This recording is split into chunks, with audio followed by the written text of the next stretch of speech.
안녕하세요. 홍성규의 진보TV 주간 뉴스 브리핑 세상을 보는 눈.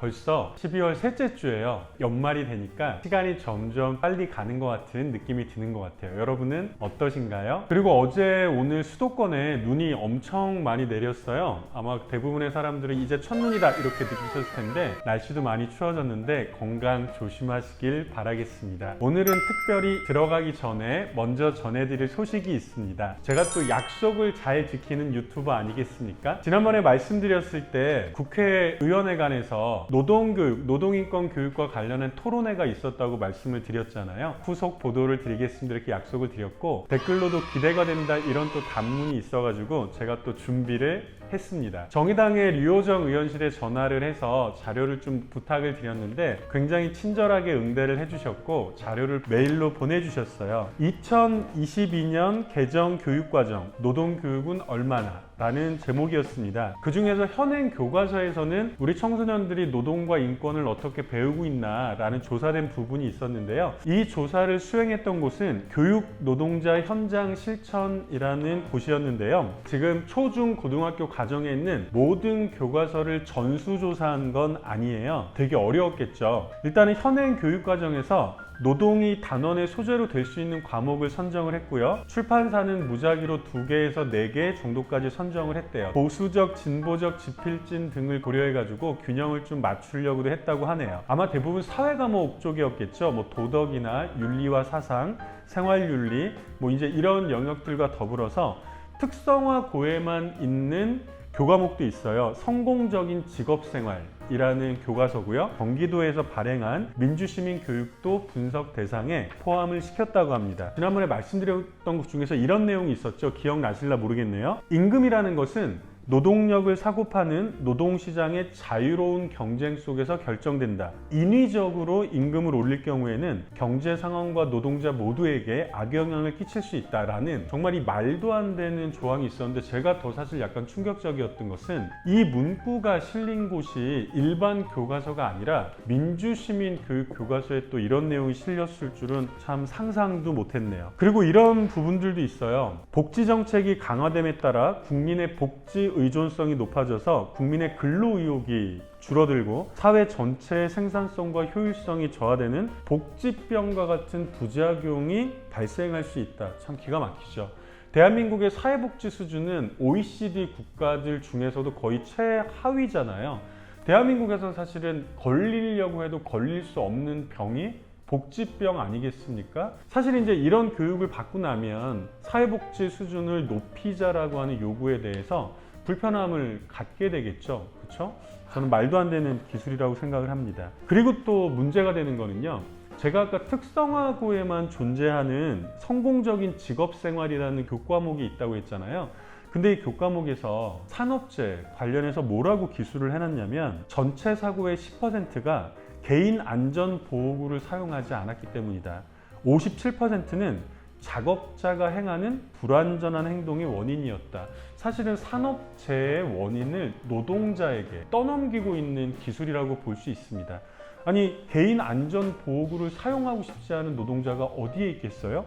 그리고 작업자가 행하는 불완전한 행동, 산업재해를 분석한 기사도 한번 소개를 드렸잖아요. 대부분 어떤 일들 속에서 벌어졌다고 했습니까?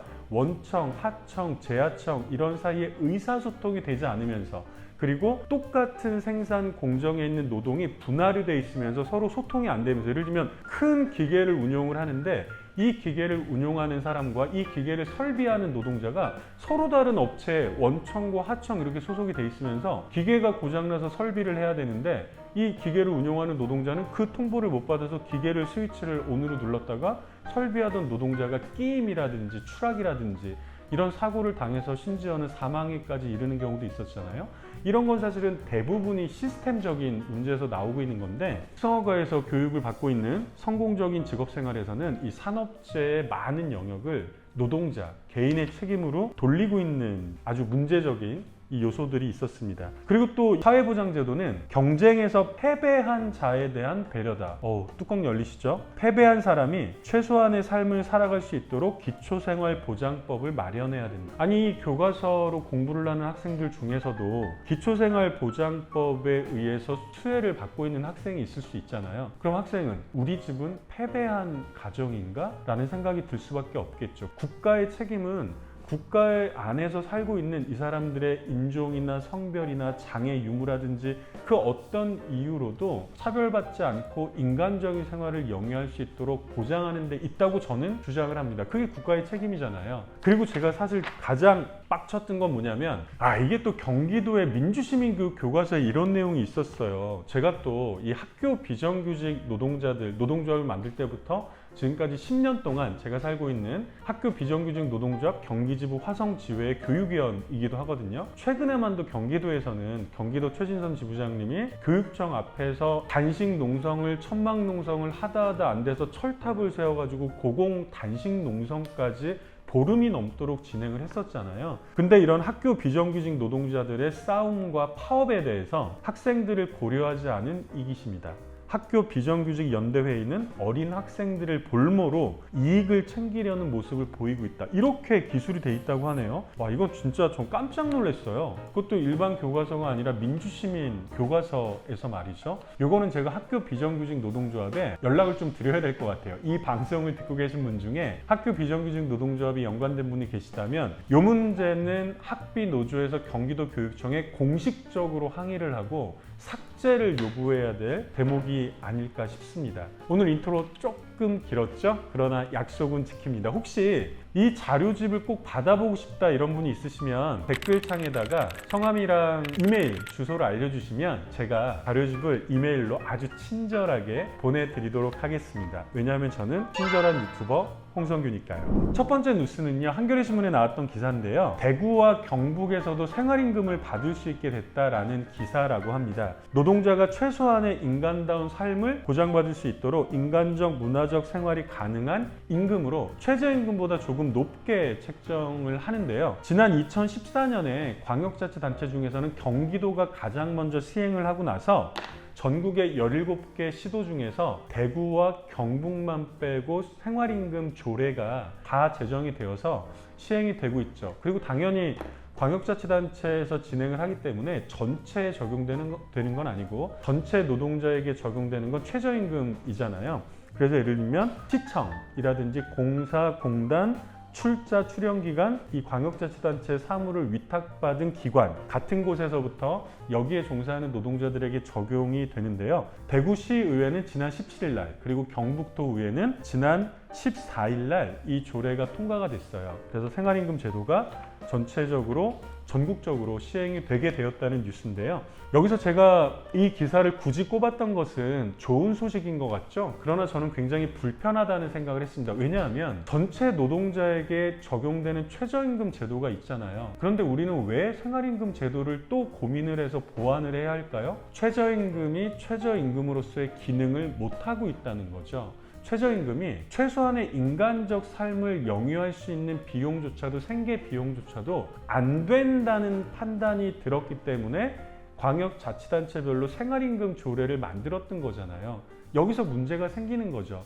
최저임금이 현실화되면 생활임금은 사실은 불필요한, 필요가 없는 제도가 될 수 있다는 거예요. 여기서도 우리는 대한민국 최저임금의 허상을 볼 수가 있습니다. 최저임금에 대한 개혁, 개선 정말 필요하겠죠. 국민의힘의 대선 주자인 윤석열과 당대표인 이준석이 이 N번방 방지법에 대해서 딴지를 거는 이야기를 하기 시작했죠. 윤석열 후보는 지난 12일 날 자신의 그 SNS, 페이스북에다가 뭐라고 썼냐면 N번방 방지법은 제2의 N번방 범죄를 막기에는 역부족인 반면에 절대다수의 선량한 시민들에게 검열의 공포를 안겨준다. 통신 비밀 침해 소지는 자유민주주의 국가에서 무겁게 받아들여야 되는 문제다라고 하면서 제보를 받았는데 고양이 동영상도 검열에 걸려서 게시를 할 수 없다더라 라는 얘기까지 했었죠. 이 기사도 한겨레에서 팩트체크라는 제목으로 게시했던 기사인데 첫 번째는 뭐냐면 고양이 동영상도 게시할 수 없다? 띡! 팩트가 아니라는 거죠. 아니 일국의 대선 후보라는 사람이 이렇게 가짜 뉴스를 유포해도 되는 겁니까? 윤석열 후보가 이 SNS에 글을 올리고 나서부터 이게 굉장히 많이 유포가 되고 있잖아요. 완전 100% 가짜 뉴스라는 겁니다. 왜냐하면 고양이 동영상은 불법 촬영물이 아니기 때문이죠.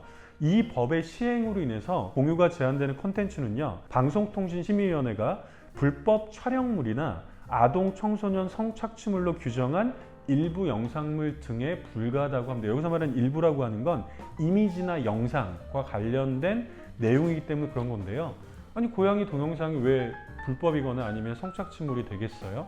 다만 이전보다 영상물을 올리는데 최장 10초 정도의 시간이 걸린다고 합니다. 왜냐하면 이렇게 비교를 하거나 이런 과정이 좀 필요할 테니까요. 그래서 첫 번째 팩트체크, 고양이 동영상도 못 올라가? 이것은 사실이 아닙니다. 두 번째는 비밀 침해받지 않는다는 헌법에 위배된다, 이런 얘기도 했었는데요. 사실 이것도 되게 웃긴 얘기죠. 일단 헌법 18조에는 뭐라고 나와 있냐면 모든 국민은 통신의 비밀을 침해받지 않는다. 그리고 이렇게 이제 나와 있는데 이것 때문에 오픈넷이라는 시민단체에서는 위헌 헌법 소원을 내기도 했다고 합니다. 근데 여기에 대해서는 사실은 웃긴 얘기죠. 예를 들면 표현의 자유라고 하는 게 다른 사람을 성착취하는 것까지 표현의 자유의 영역이라고 둘 수는 없는 거잖아요.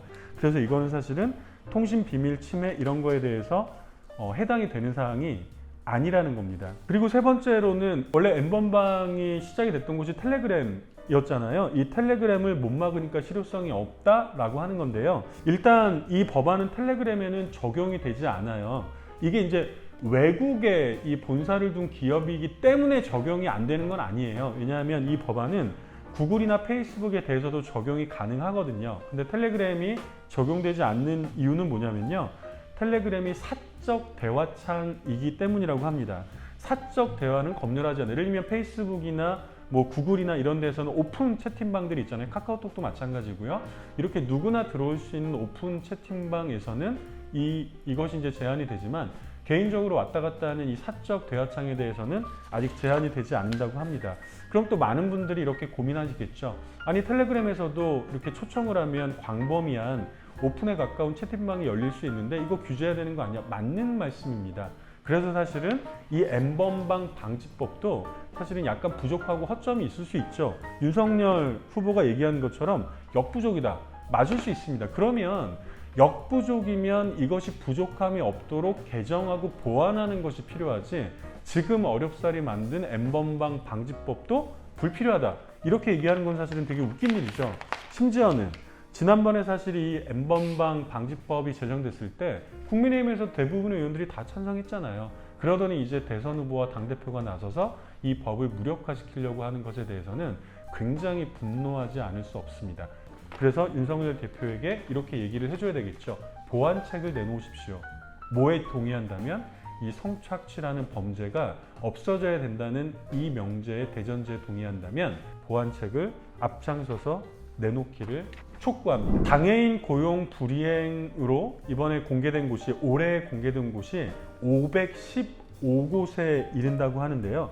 일단 노동부에서는요, 장애인 고용 촉진법에 따라서 50인 이상의 공공기관과 300인 이상의 민간 기업 가운데 장애인 고용 의무를 이행하지 않은 기관들을 매년 조사를 해서 발표를 하고 있습니다. 여기에는 이제 어떻게 걸리나 이게 좀 궁금하실 거예요. 현재 법률을 보니까 의무 고용률이요, 공공기관이나 국가 및 지자체는 3.6%고요. 민간 기업은 3.1%예요. 전체 노동자 수의 3.6%, 3.1%를 장애인 의무 고용률이 되어 있는데 이거를 못 지켰다고 해서 바로 이 명단에 공개되는 것이 아니라 국가 및 지자체 그리고 공공기관의 경우에는 의무 고용률의 80%를 채우지 못했을 때, 그리고 민간 기업은 더 또 문턱을 낮춰놨어요. 의무 고용률의 50% 절반도 채우지 못했을 때 들어가게 되고요. 심지어는 공개 명단에 포함이 될 경우에는 미리 사전에 통보를 해줘요. 그럼 기관에서 우리가 좀 더 노력을 해볼게요. 노력하는 정황이 보이면 또 명단에서 빼주기도 한다는 겁니다. 그럼에도 불구하고 올해 이 장애인 의무 고용 불이행을 한 곳이 500곳이 넘었다는 거죠. 여기 국가나 지자체 중에서는 경상북도의 울릉군이나 충북의 증평군, 이렇게 이제 두 곳이 명단에 올랐고요. 공공기관 같은 경우에는 국방기술품질원, 한국전기연구원 등등 요 지금 두 곳은 7년 연속 명단에 올랐대요. 그리고 좀 더 심각한 것은 동국대, 연세대, 성균관대 대학들이잖아요. 이 세 대학은요 10년 연속 이 명단에 포함이 됐고요. 교보증권, 녹십자, 동원산업, 쌍용건설, 코오롱 베니트, 한국시티은행 같은 곳도 이 민간 기업들이잖아요. 10년 동안 계속해서 이 불이행 명단에 올랐다고 합니다. 장애인 고용 의무율을 지키지 않으면 뭐 이 부과되는 벌금들도 있겠죠. 근데 주변에 많은 분들이 그러더라고요. 이 벌금의 수준이 너무 낮으니까, 액수가 낮으니까 그냥 일부러 안 지키고 벌금 내고 그만인 거다. 그래서 이제 저는 차별금지법이 필요하다는 고민도 드는데요. 차별금지법은 누구를 벌을 주고만 이런 문제가 아니라 우리 사회에는 굉장히 다양한 사람들이 살아가잖아요. 남성, 여성, 뭐 제3위성 기타 등등 이 성별부터 시작해서 다양한 종교를 가진 사람들, 그리고 장애가 있거나 없거나 이 수많은 사람들이 살아가는데 우리가 지향해야 될 가치는 이 다양한 사람들이 각각 모두가 다 이 존중받으면서 인간의 최소한의 존엄성을 지키면서 이 사회 내에서 어떻게 함께 살아갈 것인가 이런 고민들을 해야 되는데 여전히 우리 한국 사회가 굉장히 가파르게 쭉 지금까지 뭐 성장을 해오고 나름대로 논쟁도 있고 그러면서 여전히 이런 고민들에는 많이 뒤처져 있는 게 아닌가 싶습니다. 사실 이런 고민들은 진보 진영에서조차도 관심이 많이 못 기울였던 측면들도 있어요. 닥쳐있는 현안들이 굉장히 큰 현안들처럼 보이니까요.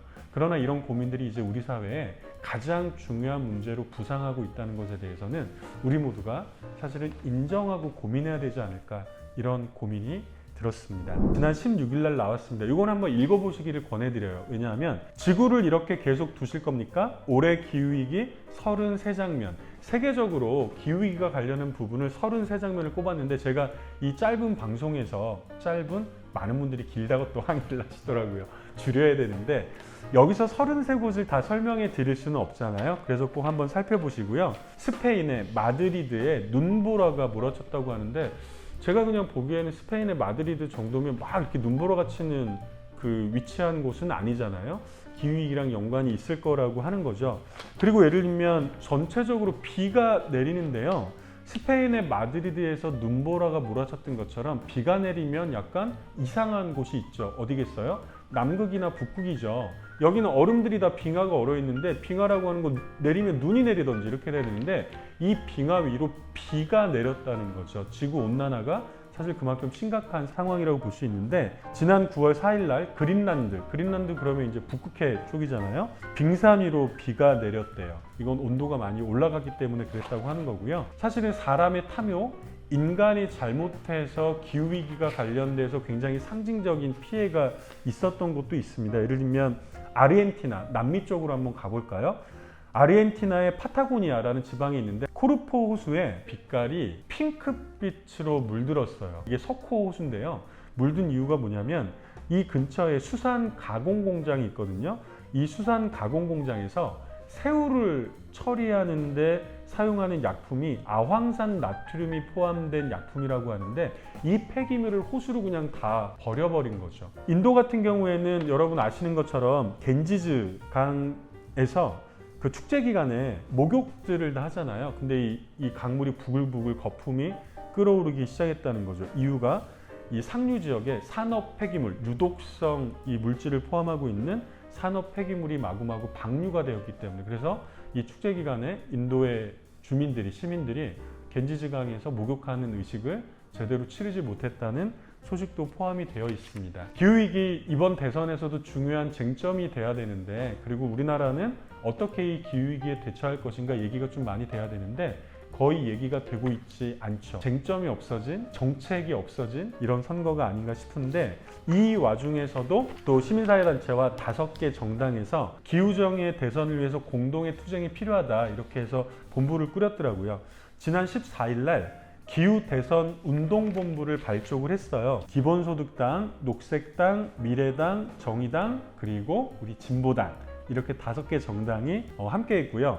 녹색전환연구소, 대학생 기후행동, 문화연대, 그리고 세상을 바꾸는 사회복지사, 청년기후긴급행동 같은 단체들이 함께 했다고 합니다. 그래서 공동의 본부를 기후 대선 운동본부를 꾸렸고요. 8개 항에 대한 강령도 채택을 했다고 합니다. 이 흐름들이 좋은 영향을 미칠 수 있도록 관심을 좀 많이 가져주시면 좋겠습니다. 게다가 함께한 정당들 중에서는 이번에 민주노총과 함께하는 대선 과정을 함께 치러나가자라고 하는 정당들도 많이 소속돼 있기 때문에 더더욱 기대가 좀 큰 것 같고요. 아까 말씀드렸던 이 시민사회단체 중에 청소년 기후행동이 있잖아요. 청소년들의 입장에서 이 기후위기 문제는 훨씬 더 심각하게 그리고 중요한 문제일 수 있는데, 기후위기 대응 공약을 묻는 질의서를 각 대선 후보들에게 보내서 점수를 매겼어요. 그래서 이거를 공개를 했는데 1등은 누가 했을까요? 네, 5점 만점이었는데요. 1등은 진보당의 김재현 후보가 3.7점으로 1등을 했고요. 정의당의 심상정 후보가 2.5점으로 2등, 기본소득당의 오준호 후보가 1.7점으로 3위, 더불어민주당의 이재명 후보가 1.0점으로 4위를 했고요. 윤석열 국민의힘 후보와 김동연 후보가 0.5점으로 공동 5위로 나타났습니다. 마지막 이 꼴찌는 국민의당 안철수 후보가 0.3점을 받았다고 하네요. 여전히 사실은 이 기후위기 관련해서 사회적으로도 사실은 중요한 의제가 돼야 되는데, 아까도 말씀드린 것처럼 그렇게 되지 못하다 보니까 대선 후보들의 관심사에서도 좀 밀려있는 게 아닌가, 이런 고민이 듭니다. 분발을 바라겠습니다. 그리고 진보당의 김재현 후보 1등 축하드리고요. 화이팅! 3.7점을 좀 더 높여보시기를 부탁드리겠습니다. 그 김종대 전 정의당 의원이었죠. 연세대 통일연구원 객원 교수가 기고한 칼럼입니다. 어이없이 물 건너간 전시작전권. 사실은 이 작전권, 군사작전권 문제는 지난 10수년 전에, 거의 20년 전이죠. 노무현 정부 시절부터 굉장히 중요한 쟁점이었잖아요. 그래서 지금은 평시 작전권은 반환을 받았지만 전시 작전권은 아직 반환을 받지 못했죠. 여기에도 엄청난 이 아이러니가 좀 숨어 있죠. 왜냐하면 우리는 지금 다 평시라고 생각하지만 한반도는 전시거든요. 이 평시와 전시는 거의 구분하기가 어려운 개념이에요. 어디에서 미국에서 한반도는 전시다 그러면 전시인 거죠. 즉 평시 작전권만 반환을 받았다는 것은 굉장히 좀 형식적인 이런 부분에 불구하고, 전시 작전권까지 반환을 받았을 때 우리 군대의 작전 훈련들에 대해서 우리 정부 스스로가 결정할 수 있다라고 되는 거죠. 근데 이게 벌써 10수년째 표류를 하고 있지 않습니까? 촛불혁명 이후에 등장한 문재인 정부에서는 임기 중에 전환한다라고 해석할 수 있는 조속한 전환을 공약으로 내걸었죠. 근데 문제는 지난 4년간, 임기 말이 얼마 안 남았는데 지난 4년, 5년간 거의 진척이 된 게 없다는 거예요. 핵심적으로 보면 전시작전권을 전환하는 문제에 대해서 단계를 촘촘하게 설정을 해놨어요. 누가 했겠어요? 미국이 했죠. 1단계, 2단계, 3단계 이거를 통과해야 전시작전권을 돌려줄 수 있다. 문제는 정부에서 사실은 주권 국가답게 좀 더 당당한 태도로 이 과정을 좀 적합하게 협의를 했어야 되는데 그냥 끌려갔던 겁니다. 이 1단계, 2단계, 3단계 중에서 2단계에 해당하는 검증을 내년에 하겠다. 이 얘기는 뭡니까? 내년 3월이면 문재인 정부의 임기는 끝나는데 이 전시 작전권 반환 문제는 다시 멀어진 이 미래 문제가 됐다는 거예요. 이런 문제들이 사실은 이 대선 과정에서도 논의가 돼야 되는데 황당한 일이죠. 이 문재인 정부의 국방부에서도 어떤 홍보만 하고 있어요? 지난 역대 정권 누구보다, 심지어는 이명박 박근혜 정부보다 문재인 정부 때 국방부에 가장 많은 돈을 쓰고 있어요. 이런 얘기들을 막 하고 있잖아요. 정말 천문학적인 액수들이죠. 55조 원 이런 거를 들이면서 경항공모함, 한국형 전투기 이런 거를 만들겠다고 막 선전을 하고 있는데, 문제는요, 이걸 우리가 우리 맘대로 사용할 수 없다고 하면 이게 무슨, 이거 무용지물 아닙니까?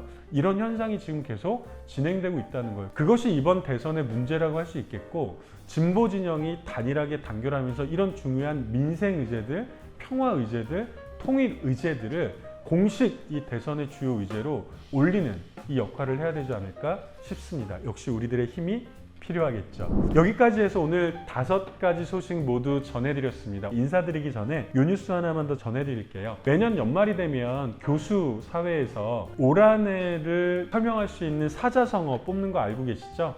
올해 사자성어에는 묘서동처라는 성어가 뽑혔다고 합니다. 고양이랑 쥐가 함께 있다는 건데요. 보통 쥐는 굴을 파고 들어와서 곡식을 훔쳐먹고, 고양이는 그런 쥐를 잡는데요. 이렇게 사이가 원수지간이면서도 위아래 벼슬아치들이 부정결탁해서 나쁜 짓을 함께 저지르고 있는 현상을 상징하는 이런 고사성어라고 하네요. 느낌이 빡 오시죠? 뭐 우리가 뭐 고사성어로 꼭 우리 사회를 설명해야 되나 이런 얘기도 있긴 하겠지만 1년에 한 번씩 이렇게 우리 사회를 돌아보는 데는 굉장히 좀 또 유용한 의미가 아닐까 싶은데, 예전에 정약용 선생도 이런 지적을 했다고 하네요. 단속하는 자와 단속을 받는 자가 야합을 하면 못할 짓이 없다. 정말 지금의 한국 사회를 정확하게 표현하고 있는 말들이 아닐까 싶습니다. 누가 덜 썩었나 경쟁하는 것 같은 대선판, 여기에도 좀 적용이 될 수 있을 것 같고요. 더 좋은 후보가 아니라, 내가 가장 믿을 수 있는 후보가 아니라 덜 나쁜 대통령을 뽑아서 이 나라를, 국군을 맡겨야 되는 이 절망스러운 상황, 이런 데도 아마 좀 비교가 되지 않을까 싶습니다. 2022년 내년에는 3월 달에 대선,